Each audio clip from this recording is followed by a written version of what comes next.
चलिए बेटा, तो हम लोग ऑर्गेनिक केमिस्ट्री के टॉपिक को लेके चल रहे हैं। यहाँ से एक क्वेश्चन जरूर मिलता है जो हम लोग पढ़ने जा रहे हैं, aromatic, anti aromatic and non aromatic. Aromatic, anti aromatic and non aromatic. और एक क्वेश्चन जरूर आ रहे हैं, आजकल क्वेश्चन आ रहे हैं कि 8-10 स्पीसीज दे देगा, कहेगा कौन सा एरोमेटिक है और कौन सा नहीं है। लेकिन एरोमेटिक पढ़ने से पहले थोड़ा उसके बैकग्राउंड को समझते हैं, उसके बेसिक कॉन्सेप्ट्स को समझते हैं। तो हेड लगाएंगे aromatic, anti aromatic and non aromatic, और उसमें पहला मोटा हेड लगाएंगे एरोमेटिसिटी या एरोमेटिक कंपाउंड्स। एरोमेटिसिटी या एरोमेटिक कंपाउंड्स। मेरे सामने ये बेंजीन दे रखा है और ये साइक्लोहेक्सिन दे रखा है।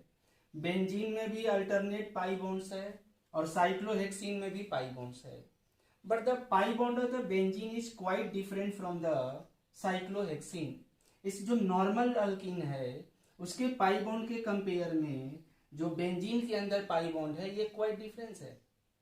डिफरेंट इसलिए है क्योंकि इसमें पाई बॉन्ड अल्टरनेट है, और अल्टरनेट पाई बॉन्ड होने के चलते ये जो है आपका रिजोनेंस रखता है, जिसके चलते प्रत्येक कार्बन कार्बन बॉन्ड और carbon hydrogen bond are similar. Each carbon carbon bond and carbon hydrogen bond are similar, and ये बॉन्ड ऑर्डर एग्जैक्ट दो नहीं आता है, जबकि यहाँ का बॉन्ड ऑर्डर एग्जैक्ट तो आता है। मतलब it is a normal unsaturated compounds. Alkyne normal unsaturated compounds है, लेकिन ये अनसेचुरेशन तो है लेकिन नॉर्मल नहीं है, ये थोड़ा अलग तरह का कंपाउंड्स है जिनको हम लोग पढ़ने जा रहे हैं, एरोमेटिसिटी। तो देखा जाता है कि अगर ये बेंजीन है, जब बेंजीन का पाई बॉन्ड है तो जिनके अंदर अनसेचुरेशन होता है, तो अनसेचुरेशन का कैरेक्टरिस्टिक रिएक्शन होता है addition reaction. Addition reaction is the characteristic reaction for the unsaturated compounds like alkene, alkyne, आगे चल के कार्बोनिल कंपाउंड्स, अल्डिहाइड, कीटोन, इनका कैरेक्टरिस्टिक रिएक्शंस होता है। तो अगर अल्कीन अल्काइन में हम लोग देखेंगे तो जो अल्कीन होते हैं वो ब्रोमीन वाटर से रिएक्शन देते हैं आसानी से, और ब्रोमीन वाटर का कलर डीकलराइज हो जाता है। जो बेयर्स रिएजेंट्स होता है, what is the Baeyer's reagents? Cold dilute alkali K M N O four is known as Baeyer's reagents. तो बेयर्स रिएजेंट्स के पिंक कलर को डीकलराइज कर देते हैं। उनकी कैरेक्टरिस्टिक रिएक्शन होता है ऑस्मियम टेट्राक्लोराइड से रिएक्शन देता है, हेलोजिनेशन देता है, हेलोजिन मतलब हेलोजन का एडिशन हो जाता है। बात समझ में आ रही है? तो अगर अल्कीन में पाई बॉन्ड है तो इनको भी एडिशन रिएक्शन देना चाहिए था इन नॉर्मल कंडीशन। लेकिन देखा जाता है कि नॉर्मल कंडीशन में benzene does not gives reaction with bromine water. Benzene bromine water से नॉर्मल कंडीशन में रिएक्शन नहीं देता है। मतलब ब्रोमीन वाटर के पास ताकत तो है, ये ब्रोमीन वाटर से साइक्लोहेक्सिन रिएक्शन दे देता है और ये एडिशन रिएक्शंस हो जाते हैं ब्रोमीन वाटर से। What is the bromine? Bromine is the halogen and it is a brown in colour या रेडिश ब्राउन। तो ब्रोमीन का कलर याद करना है, रेडिश ब्राउन इन कलर। अगर इसी ब्रोमीन को वाटर में डाल देते हैं तो उसी को ब्रोमीन वाटर बोलते हैं। And bromine dissolve in water two gives HBr and HOBr। तो ब्रोमीन को वाटर में डालते हैं तो इसको ब्रोमीन वाटर कहते हैं। ब्रोमीन वाटर ब्राउन कलर का होता है, बट ब्रोमीन इन CCl4, ये सब क्वेश्चन है, ऑब्जेक्टिव क्वेश्चन है। Bromine in CCl4 red colour का होता है। कैसा कलर का होता है बेटा? Red colour. याद हो गया क्या? तो ब्रोमीन इन वाटर में यही आपका अटैकिंग स्पीसीज होता है HOBr। क्योंकि ब्रोमीन से ऑक्सीजन की इलेक्ट्रोनिगेटिविटी ज्यादा, तो इस पे माइनस इस पे plus. That's why bromine water produce bromonium ion as a electrophile. बहुत इंपॉर्टेंट है, bromonium ion as a electrophile. तो जब इनका एडिशन कराते हैं तो ये पाई बॉन्ड टूटता है, ब्रोमीन और OH जुड़ता है। मतलब ब्रोमीन के पास इतनी ताकत है कि ये नॉर्मल अल्कीन के पाई बॉन्ड को तोड़ दिया, लेकिन ब्रोमीन के पास इतनी ताकत नहीं है कि बेंजीन के पाई इलेक्ट्रॉन को डिस्ट्रॉय कर दे। The pi electron clouds of the benzene does not destroy by the normal reagents at normal condition. हाँ, ड्रेस्टिक कंडीशन, हायर टेम्परेचर देकर रिएक्शन करा सकते हैं, या हो सकता है रिएक्शन कराएंगे तो रिंग ही टूट जाए, जो मैटर है जो जिससे रिएक्शन करने जा रहे हैं सबस्ट्रेट वही डिस्ट्रॉय हो जाए।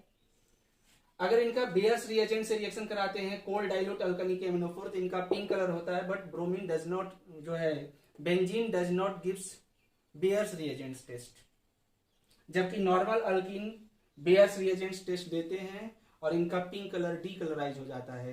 पाई बॉन्ड तोड़ो, OH जोड़ो। बेयर्स रिएजेंट्स का क्या काम है? पाई बॉन्ड तोड़ो और जो OH जोड़ो। बेंजीन का जब H2 निकिल से रिएक्शन कराते हैं, बहुत ध्यान से, H2 nickel hydrogenation, pi bond टूटता है, H जुड़ता है, तो पाई इलेक्ट्रॉन क्लाउड्स कोई ये H2 निकल भी डिस्ट्रॉय नहीं कर पाता है, जबकि यहाँ का पाई बॉन्ड टूटेगा और H जुड़ जाएगा। यहाँ क्या हुआ होगा, पाई बॉन्ड टूटा होगा और H जुटा होगा। यानी कहने का सेंस यही हुआ कि अगर कोई सबस्ट्रेट, कोई स्पीसीज किसी रिएजेंट से आसानी से रिएक्शन कर ले, तो किसी रिएजेंट से आसानी से रिएक्शन कर ले मतलब वो अनस्टेबल है, तभी रिएक्शन में तेजी से जा रहा है।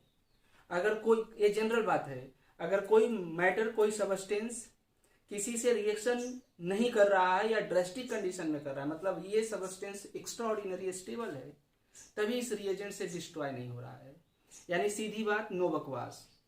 मोर stable less reactive, more stable less reactive and less stable more reactive. यानी the pi electron clouds, conclusion पे आते हैं, the pi electron clouds of the benzene nucleus does not destroy by the normal reagents, that's why this benzene have lot of resistance towards reagents. इसके पास extraordinary resistance है, they have lot of resistance towards reagents. Pi electron cloud destroy नहीं हो रहा है, और जो lot of resistance होता है इसी को एरोमेटिक एक नाम दे दिया गया। एरोमेटिक कोई अलग बिरादर नहीं है, एरोमेटिक का मतलब lot of resistance, extra stability provide करता है, उसी को एक स्पेशल नाम दे देते हैं, क्या, aromaticity. And born of aromaticity is resonance. जो एरोमेटिसिटी पैदा किससे होता है, तो रिजोनेंस से, रिजोनेंस से पैदा होता है। तो आपको ध्यान रखना होगा, एरोमेटिसिटी के बारे में हम लोग कहेंगे compound have lot of resistance towards reagents, पहला पॉइंट। कंपाउंड या substrate, alkane, alkyne, alkyne have lot of resistance towards reagents, दूसरी पॉइंट, मतलब जिसके अंदर एरोमेटिक होगा, कोई कंपाउंड के अंदर लॉट ऑफ रेजिस्टेंस होगा तो उसी को हम लोग एरोमेटिसिटी कहते हैं। And this lot of resistance is called, aromaticity. Resistance is called aromaticity. ये सब क्वेश्चन आएंगे बेटा। दैट इज सिंगल लाइन में, एरोमेटिसिटी प्रोवाइड एक्स्ट्रा स्टेबिलिटी। अगर कोई कंपाउंड एरोमेटिक है तो उनके पास एक्स्ट्रा स्टेबिलिटी होगा। एरोमेटिसिटी प्रोवाइड्स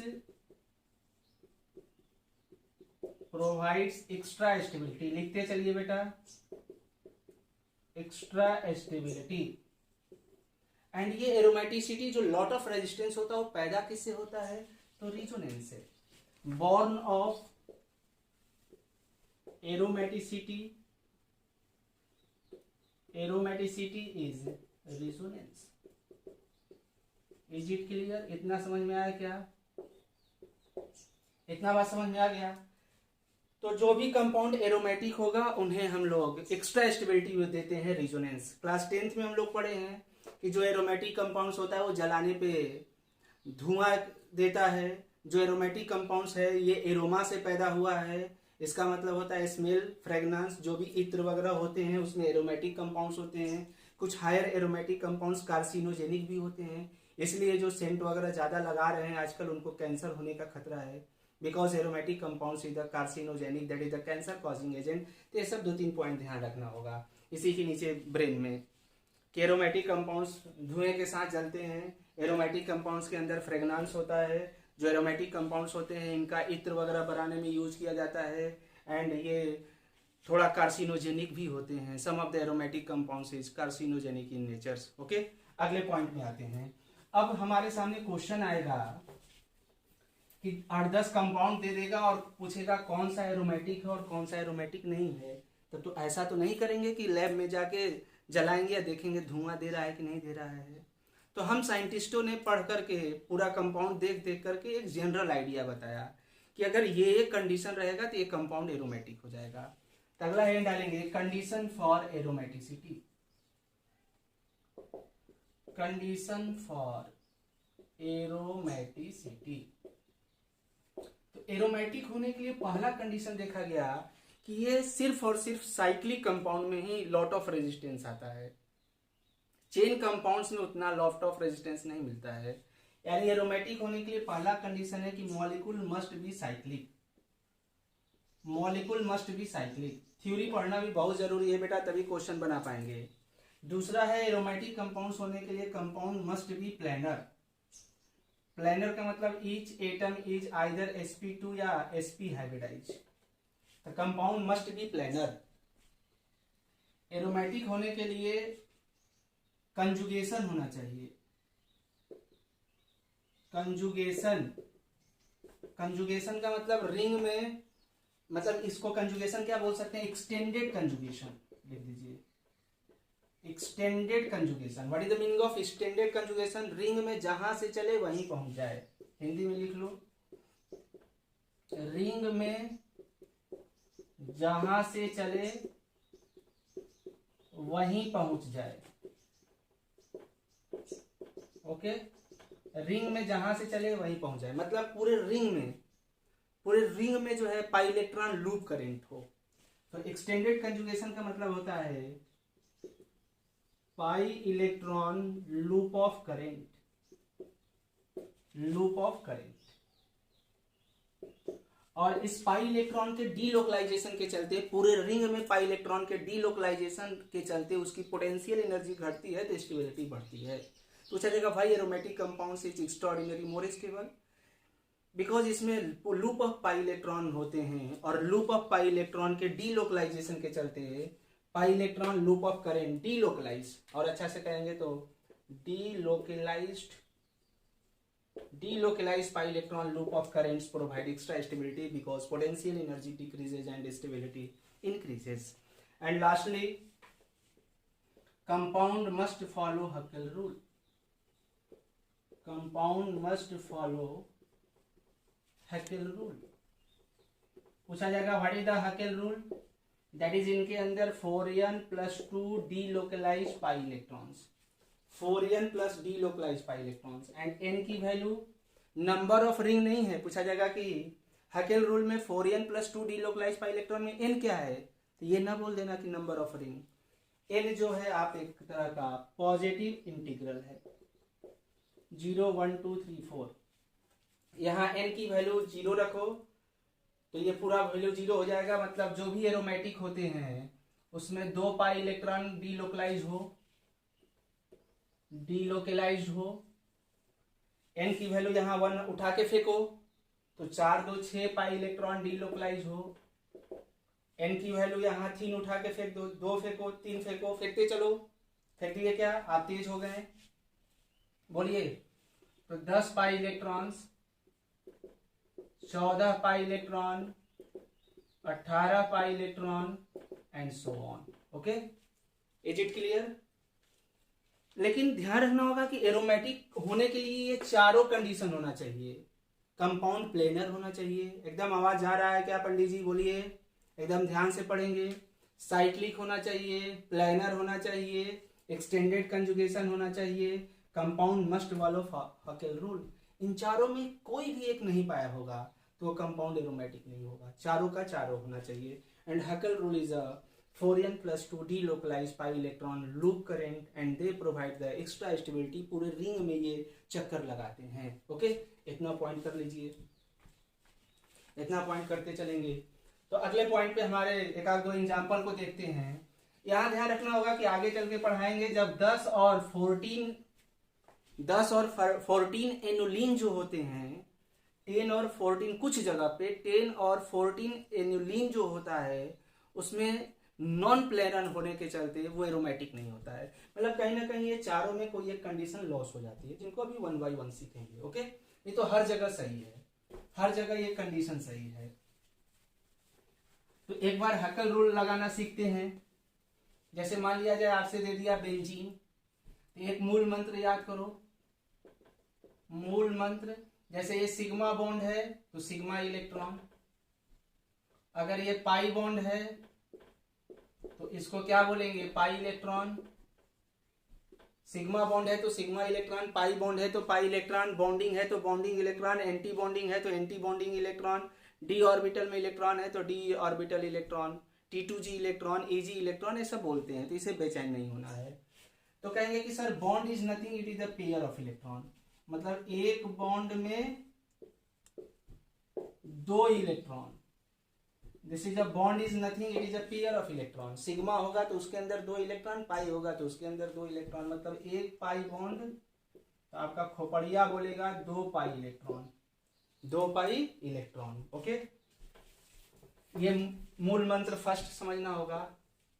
एक पाई बॉन्ड में कितने पाई इलेक्ट्रॉन? 2 pi electron.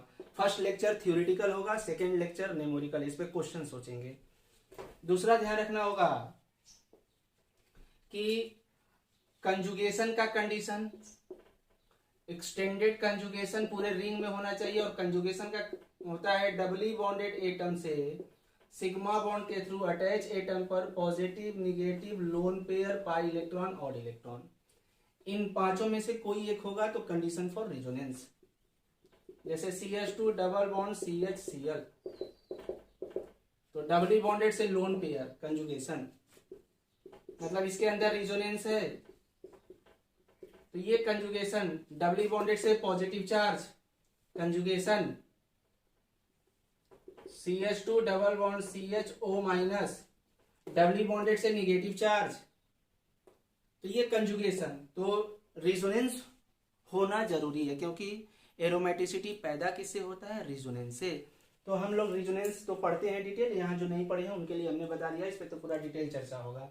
तो मूल मंत्र सेकेंड ध्यान रखना होगा, और मूल मंत्र थर्ड ध्यान रखना होगा कि अगर रिजोनेंस में निगेटिव चार्ज या लोन पेयर रिजोनेंस में पार्टिसिपेट हो तो उसको एक पाई बॉन्ड सोचना। जैसे यहां देखने में लग रहा है एक ही पाई बॉन्ड, देखने में लग रहा है एक पाई बॉन्ड, लेकिन डबली बॉन्डेड से निगेटिव चार्ज, इसमें रिजोनेंस है, तो ये यहां जाएगा तो यहां जाएगा, तो इनका रिजोनेंस ऐसे, यहां भी डबल बॉन्ड बनेगा तो ये डबल बॉन्ड निगेटिव चार्ज के फॉर्म में। मतलब अंदर की बात है, देखने में लग रहा था एक पाई बॉन्ड, लेकिन अंदर की बात है इसके अंदर कितने पाई बॉन्ड? 2 pi bond. तो तीसरा मूल मंत्र ध्यान रखना होगा कि यदि निगेटिव चार्ज या लोन पेयर रिजोनेंस में जा रहा है तो उसको एक पाई बॉन्ड सोचेंगे। नोट पॉइंट में लिखो, लिखिए प्रज्ञा, यदि निगेटिव चार्ज या लोन पेयर रिजोनेंस में जा रहा है तो उसको एक पाई बॉन्ड की तरह सोचेंगे।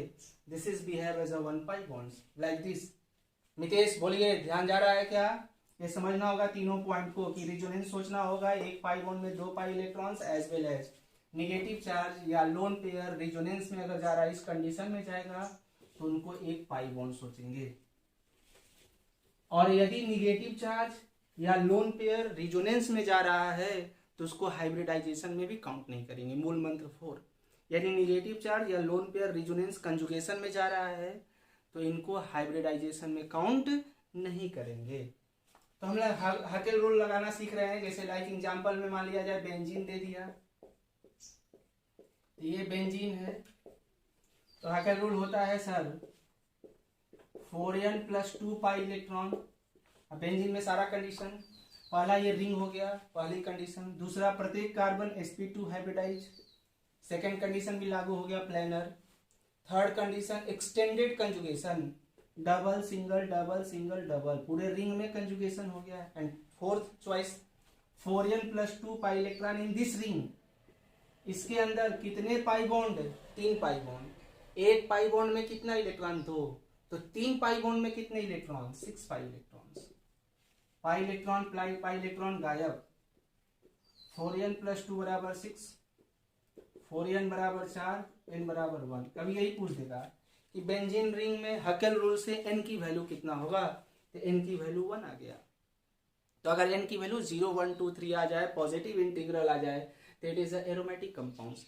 ये हमने डायरेक्ट सिखाया था कि अगर रिंग में चारों कंडीशन हो, रिंग हो, प्लेनर हो, एक्सटेंडेड कंजुगेशन हो, और कितने डीलोकलाइज पाई इलेक्ट्रॉन्स हो, तो फटाफट 2 पाई इलेक्ट्रॉन का डीलोकलाइजेशन हो,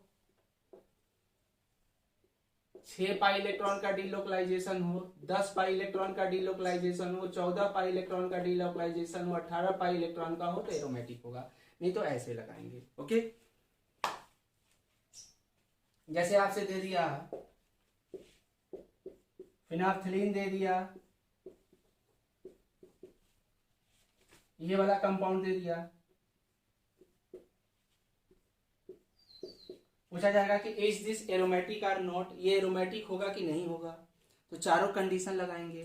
पहला कंडीशन हो गया बाबू रे, रिंग सिस्टम है, होगा, और एक रिंग हो चाहे मल्टीपल रिंग हो उसे नहीं लेना देना है, रिंग होना चाहिए। दूसरा कंडीशन, इसमें प्लेनर है, प्रत्येक कार्बन sp2 हाइब्रिडाइज है। Extended conjugation, double double single double single double single double single, पूरे रिंग में कंजुगेशन। And last हकल rule. ऐसे भी कितने पाई बॉन्ड है बेटा, 1 2 3 4 5, 5 पाई बॉन्ड मतलब कितना पाई इलेक्ट्रॉन, 10। अगर 10 पाई इलेक्ट्रॉन है तो हकल रूल को फॉलो कर गया, नहीं है तो एक बार सीख लेते हैं। कहेंगे sir 4n + 2 pi electron in this ring, कितने पाई बॉन्ड, 5, तो कितने पाई electron, 10 pi electron. Pi electron को खा गया, 4n बराबर 8, n की वैल्यू कितना हो गया, 2। कभी यही क्वेश्चन पूछ देगा, what is the value of the n in the Huckel's rule in the case of phenolphthalein, तो 2 हो जाएंगे। ऐसा क्वेश्चन है जो करा रहे हैं, इट इज एरोमेटिक। ओके, लेकिन इनसे इसमें आ रहे हैं, ये पाई बॉन्ड इस रिंग में भी बेंजीनोइड दे रहा है, ये पाई बॉन्ड, और इस रिंग में भी बेंजीनोइड दे रहा है, तो ये भी एरोमेटिक। एरोमेटिक का मतलब क्या, they provide lot of resistance, extra stability का होना। तो यहां और यहां में ये पाई बॉन्ड इस रिंग में भी एरोमेटिसिटी प्रोवाइड कर रहा है, लाइक बेंजीन बेंजोनोइड स्ट्रक्चर्स, और इस रिंग में, अरे इसको इधर कर दे देंगे तो बेचैन हो जाएंगे, ऐसे कर दो इधर रिंग में भी है, और ऐसे कर दो तो इधर रिंग में भी है, यानी ये पाई बॉन्ड दो तरफ जा रहा है। मतलब एरोमेटिक में भी ध्यान देना होगा कि एरोमेटिसिटी प्रोवाइड एक्स्ट्रा स्टेबिलिटी, लेकिन उसमें भी अच्छा एरोमेटिक की थोड़ा सा कमजोर एरोमेटिक, ये भी सोचना होगा। That is extent of aromaticity, अच्छा एरोमेटिक कि थोड़ा कम एरोमेटिक, मतलब एक्सटेंट ऑफ एरोमेटिसिटी। तो दोनों एरोमेटिक है, लेकिन उनमें थोड़ा बेंजीन में एरोमेटिसिटी ज्यादा है, इनमें एरोमेटिसिटी थोड़ा कम हो गया। यही अगर 3 रिंग का सोच ले, तीसरा एग्जांपल कॉपी में ऐसे दे दिया,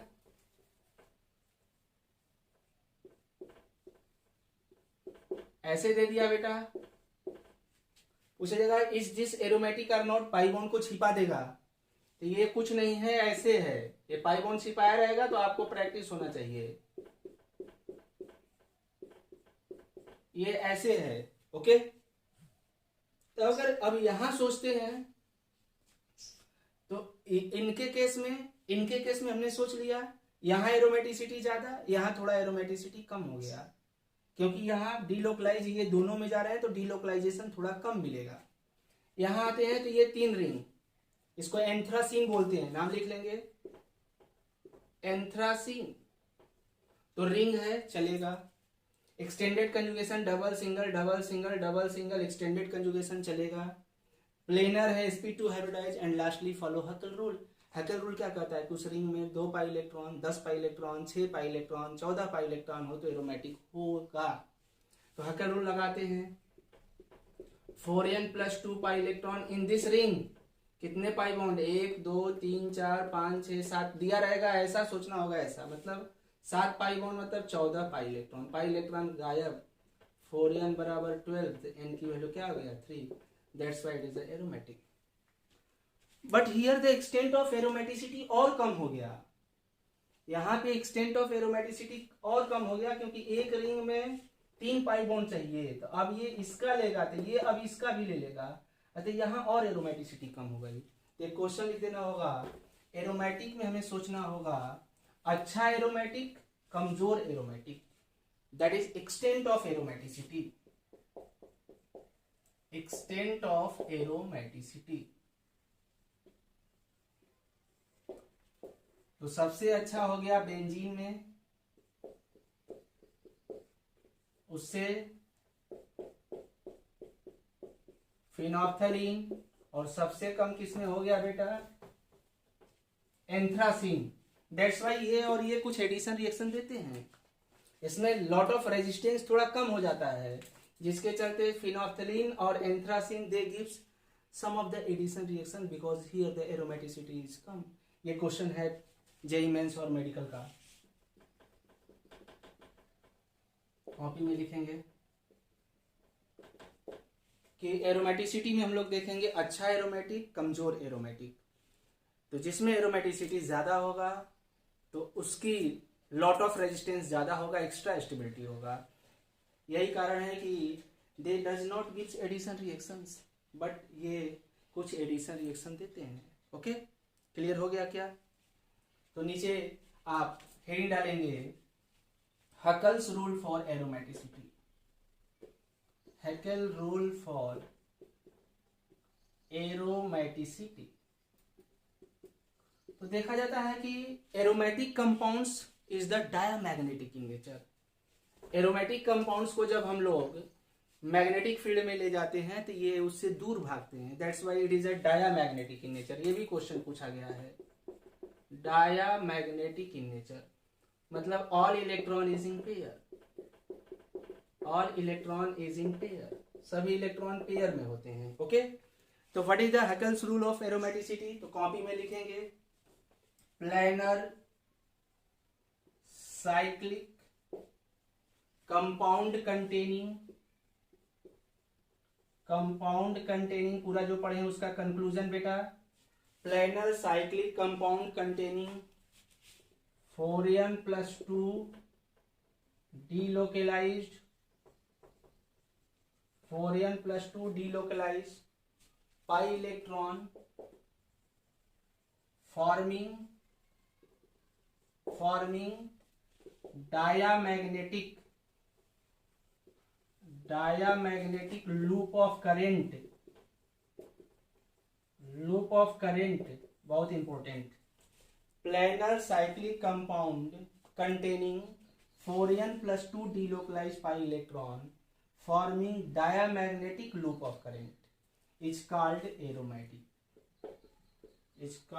aromaticity। ये पूरा डिफिनेशन हो गया एरोमेटिसिटी का। ओके, अब क्वेश्चन पूछा जाएगा कि why aromatic compounds is extraordinary more stable. Question लिखेंगे कॉपी में, why aromatic compound is extraordinary more stable. क्यों मोर स्टेबल होते हैं? तो it is explain by the molecular orbital theory, इसको एमओटी से एक्सप्लेन करते हैं। मान लो बेंजीन ही है, तो बेंजीन में कितने पाई इलेक्ट्रॉन है? They have 6 pi electron. तो जब मॉलिक्यूलर ऑर्बिटल थ्योरी में बॉन्डिंग एंटी बॉन्डिंग बनाते हैं, तो ये मान लो बॉन्डिंग हो गया, ये एंटी बॉन्डिंग हो गया, ये मान लिया जाए बॉन्डिंग हो गया, तो इसमें 6 इलेक्ट्रॉन भरना होगा। तो पहले बॉन्डिंग, फिर एंटी बॉन्डिंग, फिर बॉन्डिंग। तो यहाँ बॉन्डिंग में 4 इलेक्ट्रॉन है, 2 2 4। एंटी बॉन्डिंग में कितना है? 2। तो here the numbers of bonding electron is more than anti bonding electron and they provide the extra stability.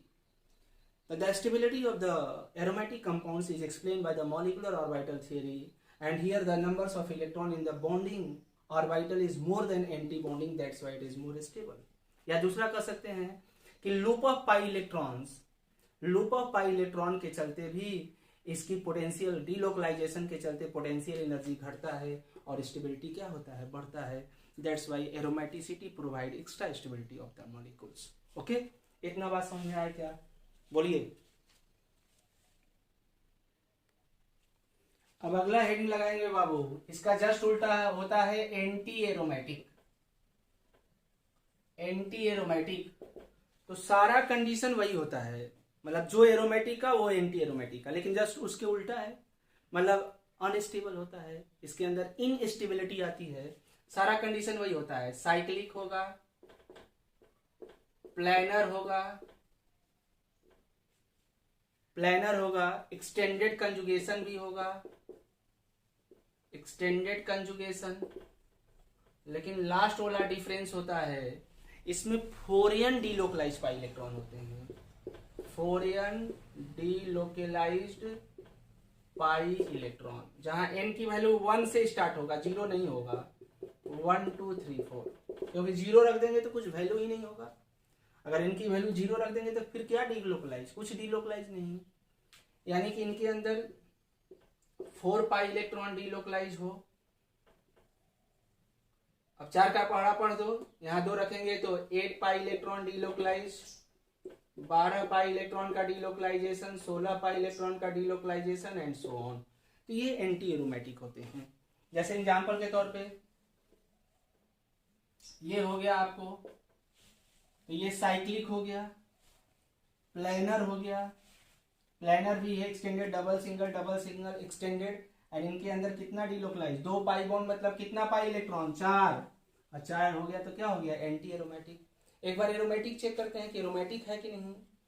तो cyclic, planar, extended, Hückel rule लगाते हैं, 4n + 2 pi electron in this compound, कितने pi bond, 2, कितने pi electron, 4, pi electron cut गया, 4n = 2, तो n की value कितना, 1/2, fraction में नहीं होना चाहिए, 0 1 2 3 होना चाहिए, अतः दे does not follow Huckel rule, they does not follow Huckel rule, ये हकेल रूल को फॉलो नहीं किया, अतः नॉट एरोमेटिक।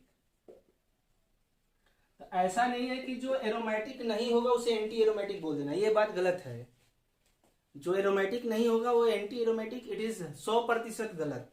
एंटी एरोमेटिक के अंदर सारा वही कंडीशन होगा, बस इसके अंदर 4 पाई इलेक्ट्रॉन डीलोकलाइज, 8 या 12 या 16 हो तो वो anti aromatic. And they provide extra instability, मतलब anti aromatic is highly reactive, it is highly reactive, बहुत ज्यादा रिएक्टिव होते हैं। तो ये एंटी एरोमेटिक का हो गया। और नॉन एरोमेटिक, अगला हिंट डालेंगे, non aromatic. Next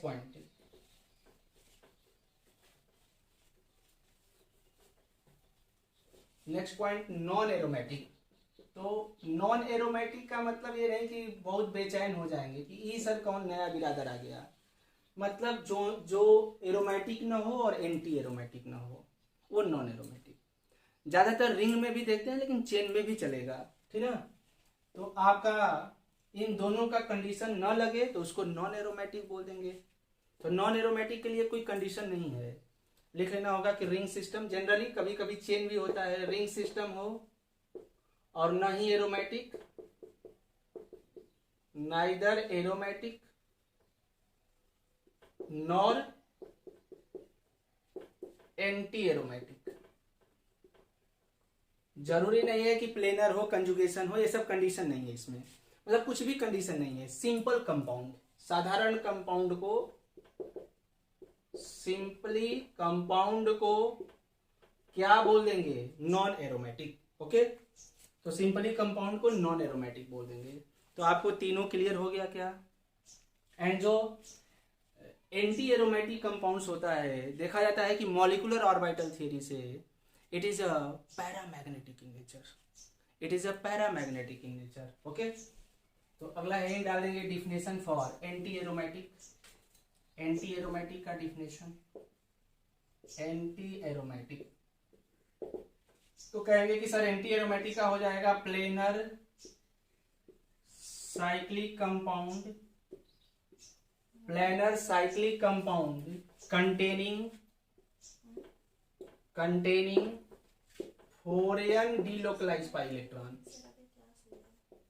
containing 4n delocalized pi electron, forming, बहुत इंपॉर्टेंट, ये पैरामैग्नेटिक होता है, फॉर्मिंग पैरामैग्नेटिक, बहुत important, paramagnetic loop of current,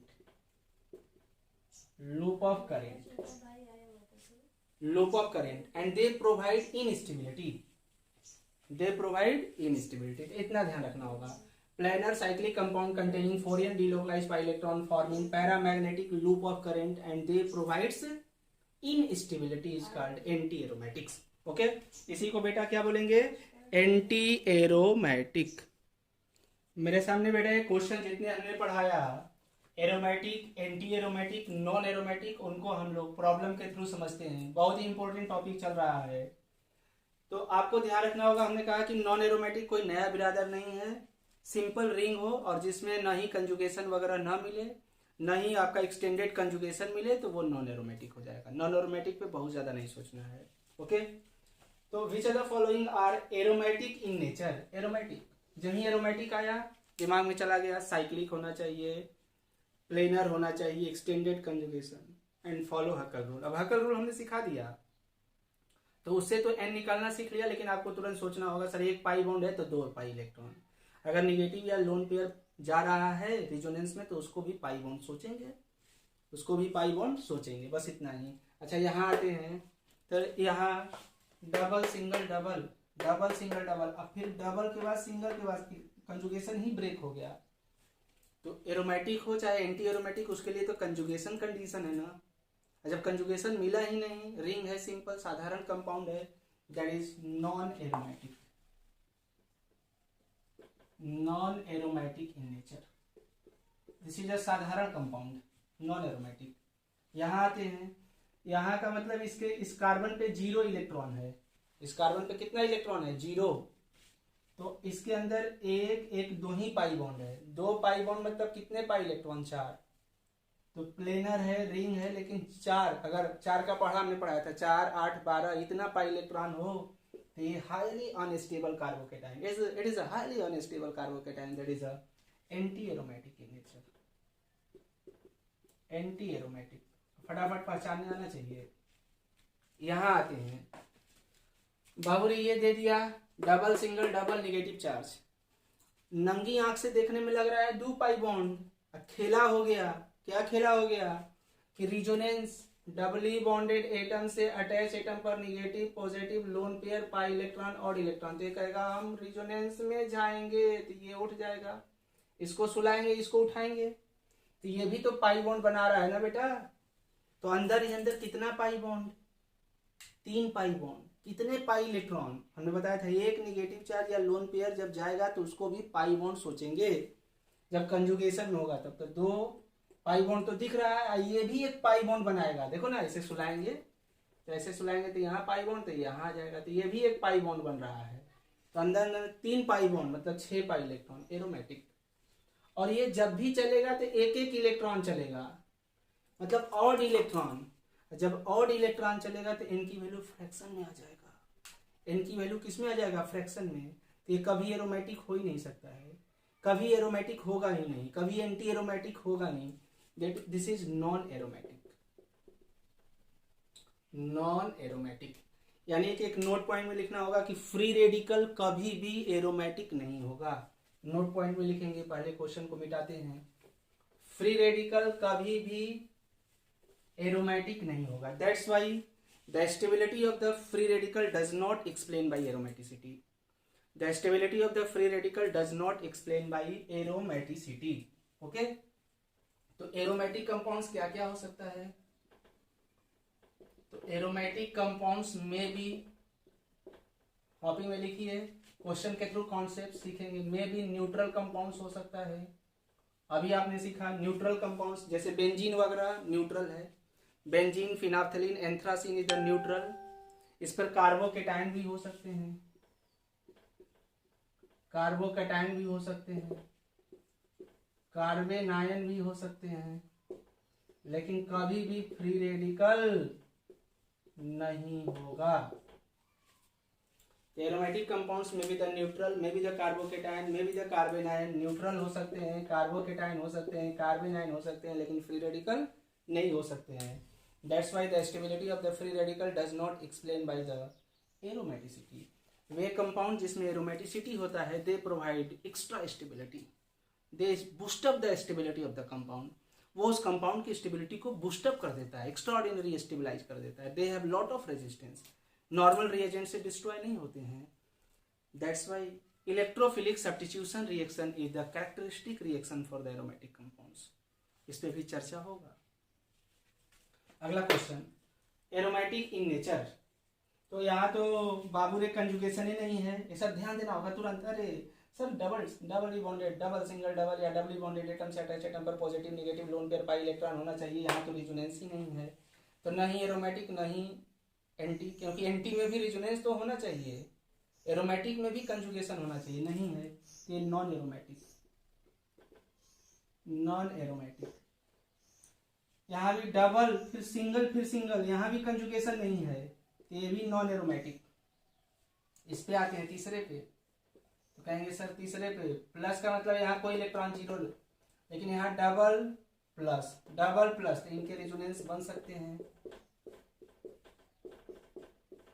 जो बच्चे रेजोनेंस नहीं जानते हैं उनका स्पेशल क्लास हम इस पे यूट्यूब पे डालेंगे। तो यहाँ रेजोनेंस बन सकता है, तो 2 पाई इलेक्ट्रॉन का लूप ऑफ द करेंट है, they have 2 pi electron loop of current.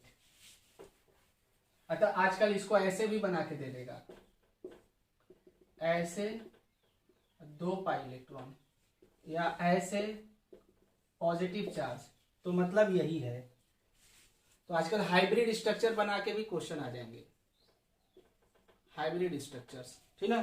कहेगा ये एरोमेटिक होगा नहीं, दिया रहेगा ये, सोचना होगा ये। What is the name, name क्या है, trityl carbocation, trityl carbocation. 3 member ring पे दे हैव एरोमेटिसिटी, क्योंकि 2 पाई इलेक्ट्रॉन है तो एरोमेटिक हो गया।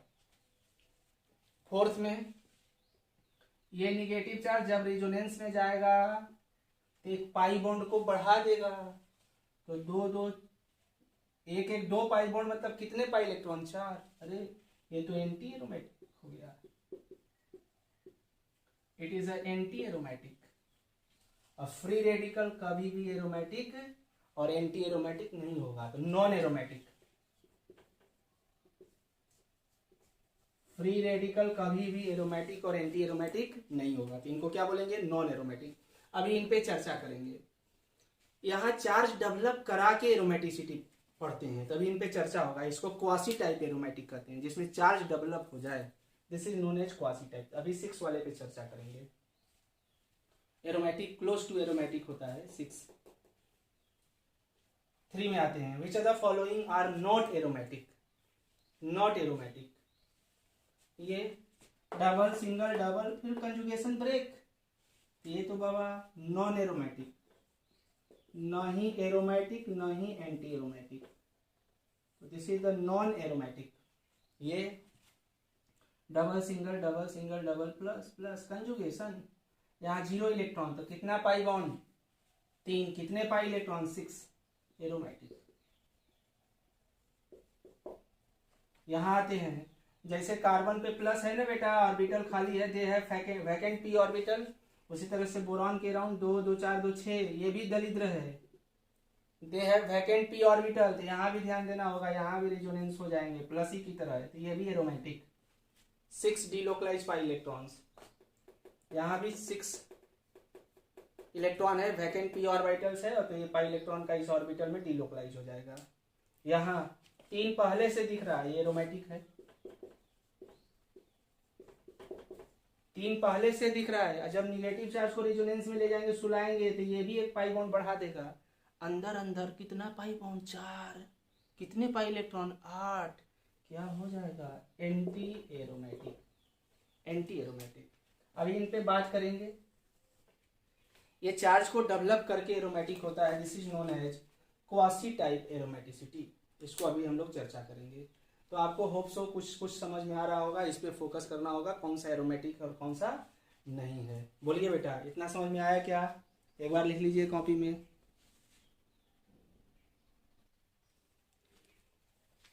बेटा हम लोग देखते हैं दैट इज द, उसी में एक लैंग्वेज आता है एनुलिन सिस्टम, एनुलिन सिस्टम। तो ये कुछ नहीं है, annulene system must be 1 cyclic compound होना चाहिए, 1 साइक्लिक कंपाउंड होना चाहिए, हाइड्रोकार्बन होना चाहिए।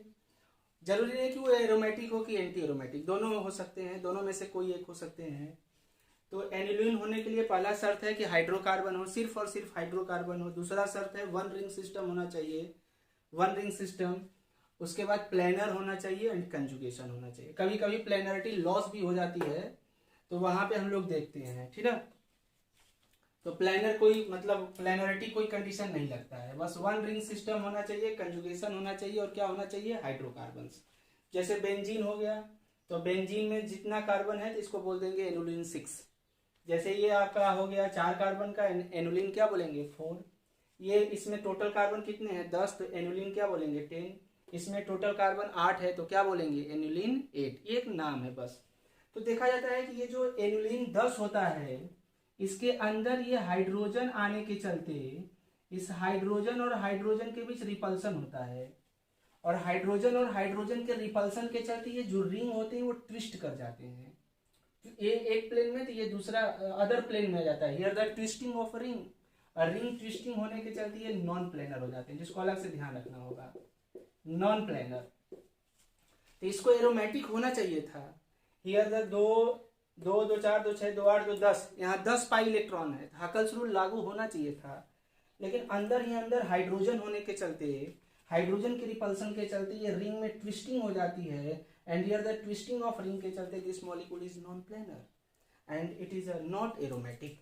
एरोमेटिक नहीं होता है, नॉट एरोमेटिक। चूंकि प्लेनर नहीं है तो एंटी एरोमेटिक भी नहीं होगा, तो इसको हम लोग बोल देते हैं नॉन एरोमेटिक। कौन सा कंपाउंड है? Non aromatic.